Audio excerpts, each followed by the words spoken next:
আসবো অন্যান্য খবরে। অনুব্রতর মুকুটে এবার নয়া পালক। বীরভূমের জেলা তৃণমূল কংগ্রেসের সভাপতি অনুব্রত মণ্ডলকে ফোন মুখ্যমন্ত্রীর। মুখ্যমন্ত্রী মমতা বন্দ্যোপাধ্যায় বীরভূমের এক সময় দাপুটে তৃণমূল নেতা তথা বীরভূম জেলা তৃণমূল কংগ্রেসের সভাপতি অনুব্রত মণ্ডলকে ফোন করে বেশ কয়েকটি বিধানসভা দেখার দায়িত্ব দিয়েছেন বলে জানা যায়।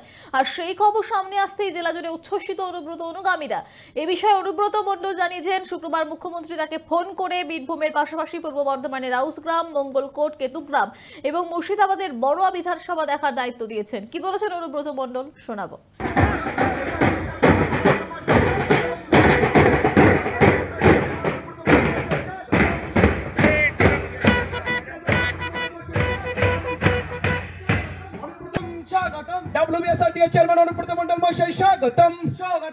হ্যাঁ, কালকেই মমতা ব্যানার্জি ফোন করেছিলেন এবং মঙ্গলকোট, কেতুগ্রাম, হাউসগ্রাম দেখতে বলেছে, বড়ুয়া যেতে বলেছে।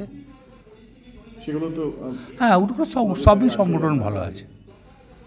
একজোটে কাজ করা সবাই 100 বার 100 বার 100